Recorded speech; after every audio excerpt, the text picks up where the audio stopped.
morning, USL4daily.net, and I'm Kemp Harr. This morning, my guest is Dan Hendrix, the CEO and chairman of Interface. Dan, how you doing? Doing well. How are you? I'm good. It's been a little while since we've done an interview together and wanted to catch up on a couple of fronts. You've got some news, I guess the biggest of which is the fact that you're stepping back to the chairman role and handing the CEO role over to Laurel Hurd. Let's talk about that, though, in just a minute. If you don't mind, let me give a little background. You've been at Interface for 37 years. 39, actually. Coming up. Okay, 39 years. You came to be the CFO for Ray Anderson, and then when Ray retired, you took over as the lead guy and have been running Interface now for how many years has it been? I was named the CEO in 2000. 2000. All right. You're a publicly traded company, and you're focused in the commercial flooring market. You certainly have your floor, rug, and residential piece of business, but most of your business is in the commercial market. Your stock's been trading between 12 and 18, and it's currently at around 13 and a half. I think that's primarily because the commercial market is just recovering now. You are a global company with the Interface, Nora, and Floor brands. Why don't you tell us where your manufacturing bases are? Yeah, we have a global footprint in our carpet tile manufacturing. We have a location in LaGrange, Georgia, near Alabama line. Right. We have a tufting plant in Northern Ireland. We have a full carpet tile plant right outside of Amsterdam in Scherpenzeel. We have a plant in Australia right outside of Sydney. We have a plant in Shanghai, and we also have a plant in Thailand that we're going to be closing down in April. So from the rubber manufacturing standpoint, we have a plant in Weinheim, which is outside of Frankfurt. And for our LVT, we bring that in overseas out of Korea. Okay. And how many years has it been now since you acquired Nora? Well, we acquired Nora in 2018. We've had them a little over 3 years.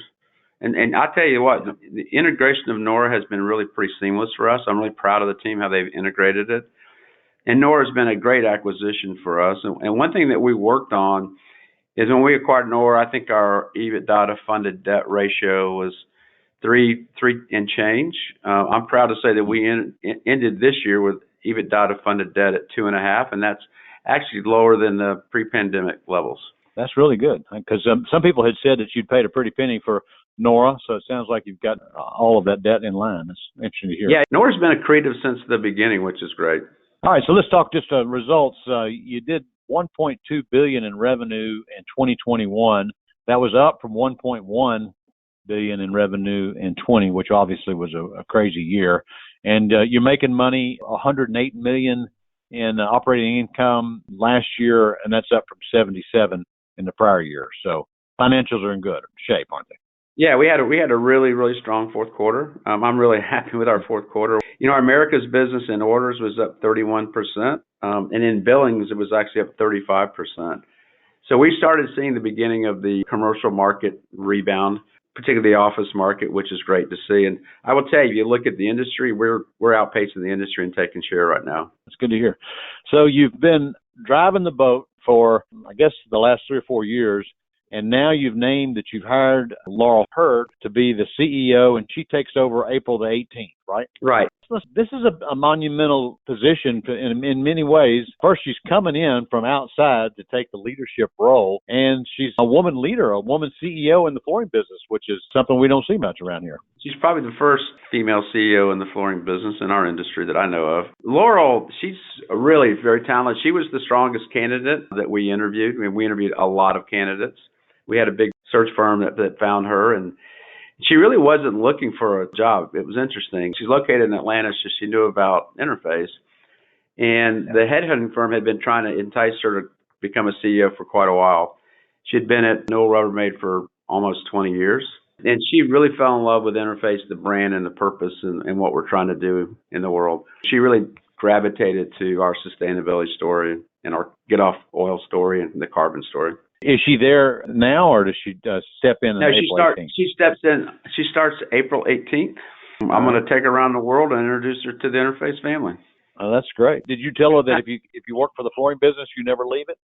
Yes, I don't think she quite understands that, but that's very, very true statement. We're a very sticky industry, that's for sure. Oh, let's catch up on the segments that are performing the best for you right now on the commercial side. What are you seeing? Well, I would say there's like two stories here. If you looked at the pandemic when it hit in 20 and 21, The office market really got hit pretty hard, particularly in the United States. But the education market and the healthcare markets were really, really strong, and the transportation market was really strong for us. So if you looked at what performed over the 2-year period, it had to be education and then transportation and healthcare. But for us, we started seeing the office market rebound in the United States this past year around March, and I think we were early in that. So the office market really has been pretty robust since March for us in the United States. Now, the office markets around the world didn't get hit nearly as hard. They came back to the office a lot quicker than we did in the United States. But we're seeing recovery now in the commercial office market happening. And what about hospitality? I know you play there as well. We do. We're starting to see some hospitality business. We're also starting to see, believe it or not, brick and mortar retail space business come back, which is just amazing to me that that's even possible. I know, because we're so overbuilt there. Right. And people aren't obviously going online shopping and not going to the brick and mortar stores. Interesting. Why don't you give us also an update on the latest sustainability messages from you guys? Because I know there's some big news around carbon footprint. Yeah. One thing that we did is we've been working at this, and you know this, for almost 28 years. And we've been investing a lot in our backing technology and doing a lot of different things around how to recycle the backing. And we just launched our first carbon negative product, and we have a patent with it, and it's third-party verified with United Labs, and that's without using offsets. And we're the only people in the industry that have a carbon negative carpet tile. It is becoming so mainstream now about what's going on with the embodied carbon in your facilities, and that's 43% of the problem around carbon. So it's a big problem, and we got the answer for it around carbon negative if you care about your footprint.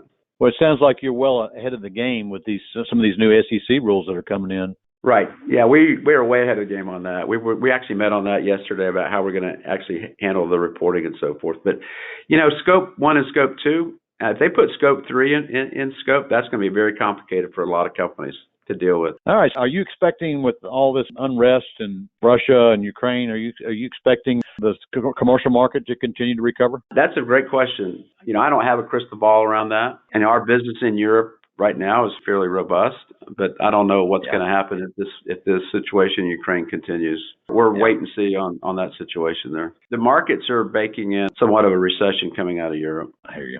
All right, Dan. Well, I appreciate you spending some time with our listeners and telling us what's been going on with Interface. And I look forward to meeting Laurel Hurd when she steps into the role. Yeah, I can't wait for you to do a podcast with Laura when she gets on board. All right. Again, been talking to Dan Hendrix, the CEO and chairman of Interface, and you've been listening to Kemp Harr and FloorDaily.net.